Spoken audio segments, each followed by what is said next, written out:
Welcome to JoBlo Horror Video's Best Foreign Horror, where we take a look at significant horror titles from all over the world.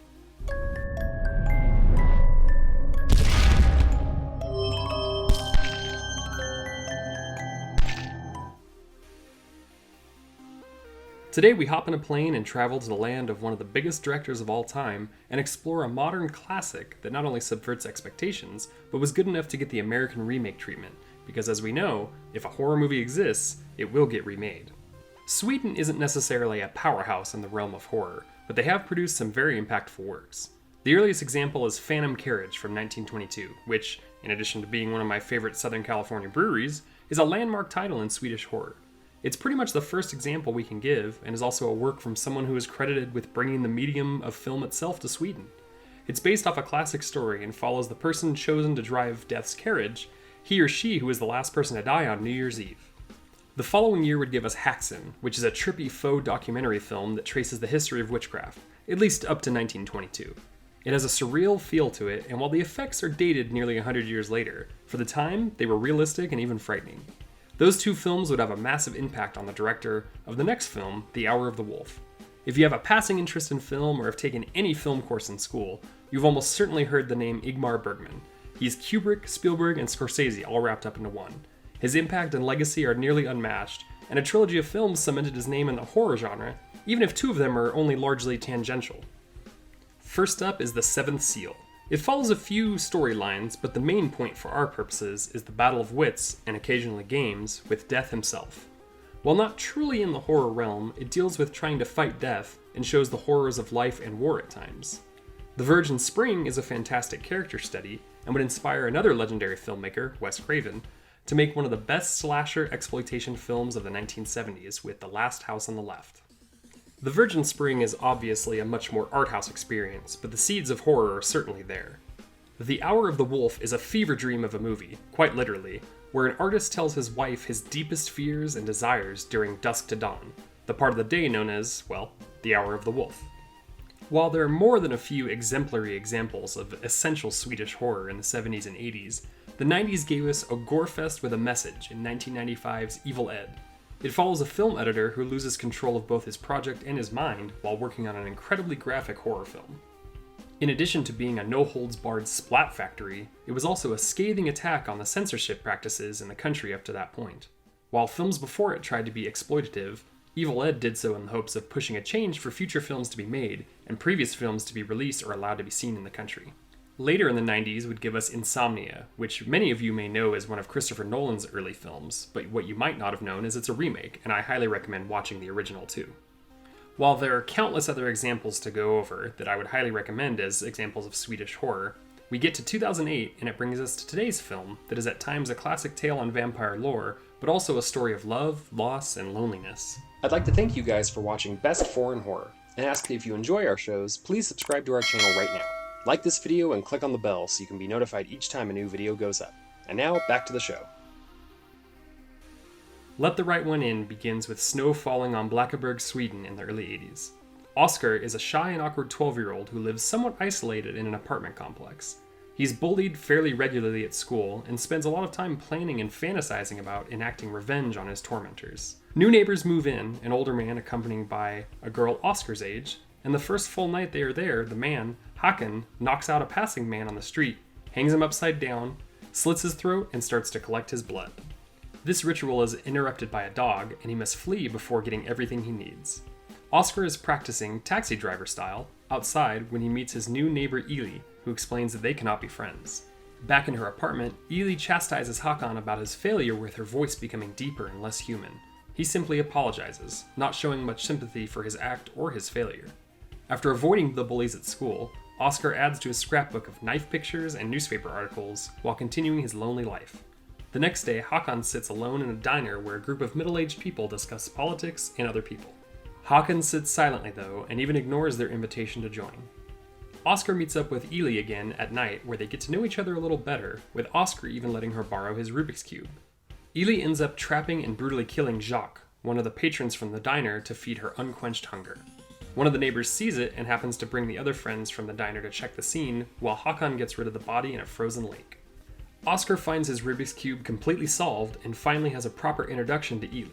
In school, he works on a chart to show Ely how to talk to him through the wall with Morse code before getting brutally whipped by the bullies, even having the final one open his face. Ely tells him he should stand up for himself before the two practice Morse code through the shared wall in their apartment, and the next day, Oscar decides to sign up for a strength class at school. Oscar and Ely hang out and he attempts to give her a treat, but she quickly throws it up. Oscar then travels to stay with his dad, where he seems genuinely happy in himself.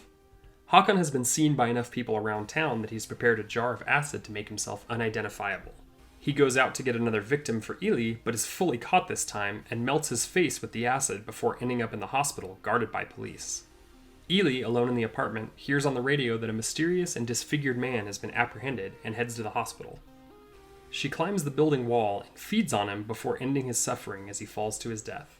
She visits Oscar and the two agree to be dating exclusively, and the next morning he finds a handwritten note from her. A school field trip brings Oscar and his class to a lake to ice skate on, where he does in fact stand up for himself, hitting the lead bully so hard with a stick that he loses an ear. This is interrupted by the more shocking discovery of the body Hakon got rid of. His mother is mortified, but his dad just wants to make sure he's okay. Oscar is happier than he's ever been and invites Ely to hang out when he offers a blood pack. As soon as he slices his hand, Ely goes into a craze and begins licking the blood off the floor while subtly transforming into something more, something different. She tells him to go, but is still hungry and attacks the woman from the diner earlier. She feeds briefly before the woman's brother attacks her and scares her off. The woman wakes up and finds the sun burning her finger and nearly dies when she opens the blinds up completely. She finds what she believes to be a vampire bite in her neck and goes to visit the two friends. When she enters the room, the many cats in the house go crazy and attack her relentlessly before she is committed to a hospital and restrained. The next morning at the hospital, the brother and sister discuss their father's stamp collection being sold to pay for the hospital bills, and the woman desperately tries to explain that she simply isn't human anymore, that the girl must have infected her somehow. She gets the orderly to open the window and bursts into flames in front of both her brother and the orderly. Oscar visits Ely and asks her if she is indeed a vampire. Ely doesn't fully commit to the answer, but doesn't say no either, and decides to show him some form of proof.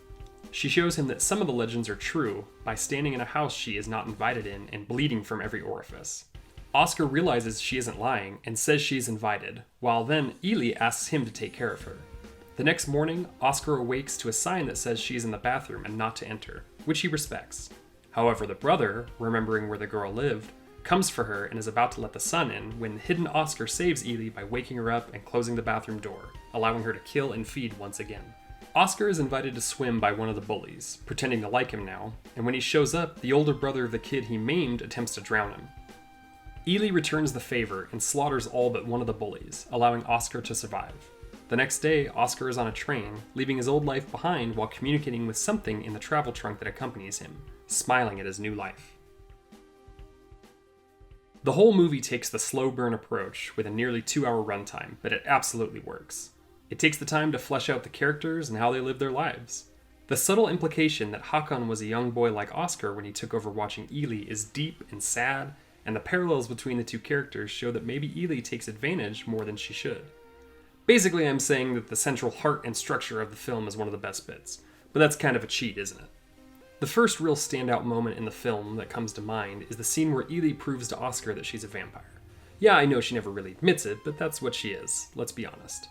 She tells him to uninvite her from the house, and when she enters, she immediately begins to what can charitably be called combust internally. We see a lot of vampire lore in movies. We see stakes in hearts, we see sunlight killing them, we even see that they have no reflection in mirrors, but we never really get to see what happens when they enter a place they're not invited into. It's a great special effect, and is a good bonding moment for the two leads, while also creating a great piece of lore to follow. The other standout scene is really the last 10 minutes of the movie. Oscar has already saved Ely and cemented their relationship when he thinks he's getting to make more friends and hang out with some of the kids who had bullied him previously. This turns out to be a ruse when the older brother of the lead bully holds Oscar underwater with the promise that if he holds his breath for 3 minutes, he'll let him go. Of course, this is an impossibility for Oscar, but thankfully, Ely comes to the rescue. Filmed completely underwater, we hear the muffled crashes and screams of the kids as limbs are torn and thrown into the pool. We never see the grisly act, only the aftermath, and that is another wonderful choice by the filmmakers. The shot is masterfully done, and as memorable as anything else found in the movie. Well, the two leads really haven't done much. Here we go. Care Hedebrandt and Lena Leanderson have a total of 7 credits between the two. They do a great job, so it must be a personal choice. Per Ragnar, who plays Håkan, however, has had quite the Swedish career both before and after this movie. The screenwriter, who also wrote the novel the movie was based on, not only wrote the inevitable American remake, but is also penning the upcoming TV series based on the film. Director Tomas Alfredson was a seasoned TV director for over a decade when he was given the reins for the movie, and the success of Let the Right One In gave him the remake of the BBC drama Tinker Tailor Soldier Spy. A small hiatus would make us wonder where he went before bringing us, and I'm still not sure I forgive him, The Snowman, with a character called, I kid you not, Harry Hole. Have Jesse Shade walk you through that one over at Awfully Good Movies. In addition to the aforementioned remake starring Chloe Grace Moretz and Cody Smith-McPhee, and probably other 3 named actors, which is just fine, it's just different in what I would call a very American way, the movie has had a long-lasting impact on what we think vampires can be. It stands the test of time over a decade later and is cemented as one of the best foreign horror films. Thank you for watching our show. If you like what you see, please subscribe to our JoBlo Horror Videos channel. Tell your friends who like this sort of content and turn on the bell to receive notifications for all our latest videos. We're an independent company and we appreciate all of your support.